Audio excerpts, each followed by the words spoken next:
Good morning students. आज हम लोग बीकॉम पार्ट 1 में बिजनेस स्टैटिस्टिक हमारा सब्जेक्ट है, उसमें चैप्टर है कलेक्शन ऑफ डाटा। उसमें हम लोग प्राइमरी डाटा और सेकेंडरी डाटा पढ़ रहे हैं। प्राथमिक समंक और द्वितीयक समंक क्या होते हैं।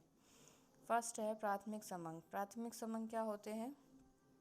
प्राथमिक समंक वे समंक होते हैं जो अनुसंधानकर्ता द्वारा पहली बार एकत्र किए जाते हैं। प्रारंभ से लेकर अंत तक पहली बार बिल्कुल नए सिरे से जो समंक एकत्र किए जाते हैं किसी भी अनुसंधानकर्ता के द्वारा, तो वे समंक प्राथमिक समंक कहलाते हैं। सेकंड है हमारे पास द्वितीयक समंक। द्वितीयक समंक क्या होते हैं?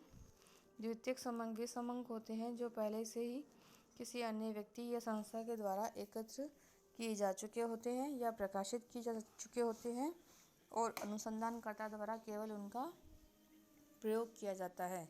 इस प्रकार स्टूडेंट्स क्लियर है। प्राथमिक समंक पहली बार नए सिरे से एकत्र किए हुए होते हैं, जबकि द्वितीयक समंक पहले से एकत्र किए जा चुके होते हैं।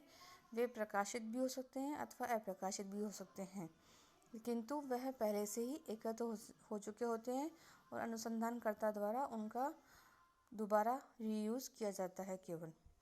इनके अंतर में हम लोग देखते हैं। फर्स्ट है हमारे पास प्राथमिक समंक मौलिक होते हैं जो कच्चे माल की भांति होते हैं, जबकि द्वितीयक समंक सांख्यिकी यंत्र से एक बार गुजर चुके होते हैं, वह निर्मित माल की भांति होते हैं। सेकंड है प्राथमिक समंक अनुसंधान के उद्देश्य से हमेशा अनुकूल होते हैं।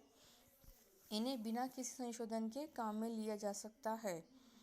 द्वितीयक समंक किसी दूसरे उद्देश्य से एकत्र किए जाते हैं, अतः जब भी इन्हें काम में लिया जाता है तो उनमें कोई संशोधन करने की हमें आवश्यकता ही पड़ती है। थर्ड है प्राथमिक समंकों के संकलन में अधिक समय, धन और परिश्रम की आवश्यकता होती है, जबकि द्वितीयक समंक पहले से ही एकत्र किए जा चुके होते हैं, इसलिए उसमें समय, धन और श्रम कम लगता है। फोर्थ है प्राथमिक समंकों के प्रयोग में सतर्कता की आवश्यकता नहीं होती है, जबकि द्वितीयक समंकों के प्रयोग में सतर्कता या सावधानी रखनी बहुत ही आवश्यक होती है। वास्तव में प्राथमिक समंक और द्वितीयक समंकों में जो अंतर है केवल मात्रा का है, प्रकृति का नहीं है। एक प्रकार के समंक एक व्यक्ति के लिए तो प्राथमिक हो सकते हैं और दूसरे व्यक्ति के लिए वही समंक द्वितीयक समंक भी हो सकते हैं। अब हम यहाँ पढ़ रहे हैं प्राथमिक समंकों को एकत्र करने की विधियाँ। इस पहली विधि है हमारे पास प्रत्यक्ष व्यक्तिगत अनुसंधान रीति। इस रीति के अंतर्गत अनुसंधान करता है वह स्वयं अनुसंधान के क्षेत्र में जाकर जो भी सूचना देने वाले व्यक्ति हैं जो भी हैं उनसे प्रत्यक्ष रूप से व्यक्तिगत संपर्क स्थापित करता है और आवश्यक सूचनाएं पूछताछ से या लिखित रूप में जो भी हो उसका साधन वह उससे सूचनाएं स्वयं प्राप्त करता है व्यक्तिगत रूप से। जैसे सीमित क्षेत्र में पारिवारिक जो आय और व्यय के अध्ययन करना हो, मजदूरों की रहन सहन की स्थिति का अध्ययन करना हो, शिक्षित बेरोजगारों की स्थिति का अध्ययन करना हो, तो इस संबंध में इस अनुसंधान रीति का प्रयोग किया जा सकता है। जब हमारे अनुसंधान का क्षेत्र बहुत ही छोटा हो तो ऐसी स्थिति में हम प्रत्यक्ष व्यक्तिगत अनुसंधान का प्रयोग कर सकते हैं, क्योंकि इसमें अनुसंधानकर्ता को व्यक्तिगत रूप से जाना पड़ता है। तो यह उन्हीं दशाओं में उपयुक्त है जहाँ पर अनुसंधान का क्षेत्र बहुत ही सीमित हो। बड़े अनुसंधान के क्षेत्र में यह विधि बिल्कुल भी उपयुक्त नहीं होगी। सेकंड है अप्रत्यक्ष मौखिक अनुसंधान। इस रीति के अंतर्गत समस्या से संबंध रखने वाले व्यक्तियों से सूचना प्राप्त नहीं की जाती है, बल्कि उन व्यक्तियों से जो भी संबंध रखता है उनसे सूचनाएं मौखिक पूछताछ द्वारा एकत्र की जाती है जो उनसे अप्रत्यक्ष रूप से संबंधित होते हैं। जैसे इस रीति में मजदूरों के रहन सहन की जब भी कोई सूचना प्राप्त करनी होती है तो वह मजदूर से प्राप्त न करके श्रम संघों द्वारा या मिल मालिकों द्वारा मौखिक पूछताछ के आधार पर प्राप्त की जाती है। थर्ड है स्थानीय स्रोतों व संवाददाताओं से सूचना प्राप्त करना।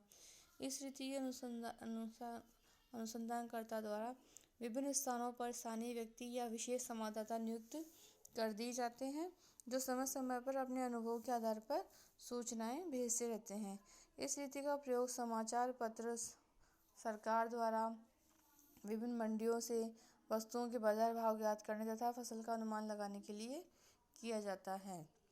फोर्थ है हमारे पास सूचकों द्वारा अनुसूचियां भरवाकर सूचना की प्राप्ति। इस रीति के अंतर्गत अनुसंधानकर्ता संबंधित प्रश्नों की एक अनुसूची तैयार करता है और वह उनकी प्रतियां डाक द्वारा सूचना देने वालों के पास भेज देता है, वह उसको भरकर निश्चित तिथि में लौटा देते हैं। जैसे मत सर्वेक्षण है, उपभोक्ताओं की रुचियों का अनुसंधान करना है। भारत में सरकार द्वारा उद्योगों के वार्षिक सर्वेक्षण के लिए यह रीति अपनाई जाती है। फिफ्थ है हमारे पास प्रगणकों द्वारा अनुसूचियां भरकर सूचना की प्राप्ति। इस रीति के अनुसार संबंधित प्रश्नों की एक अनुसूची तैयार की जाती है, परंतु इन अनुसूचियों को प्रत्यक्ष रूप से सूचकों के पास नहीं भेजा जाता है। कुछ प्रगणक नियुक्त किए जाते हैं, वे इन सूचियों को घर घर लेके जाते हैं और वहाँ पर पूछताछ करके स्वयं उनको सूचियों को स्वयं भरते हैं प्रगणक। जनगणना आदि के लिए इस प्रकार की रीति अपनाई जाती है। इस प्रकार क्लियर है कि सूचकों द्वारा अनुसूचियों के अंतर्गत तो अनुसूचियाँ क्या है, डाक द्वारा भेजी जाती है, जबकि प्रगणकों द्वारा सूचियाँ भरने में प्रगणक नियुक्त किए जाते हैं और वे स्वयं जाकर पूछताछ करके उन सूचियों को भरते हैं। Thanks students.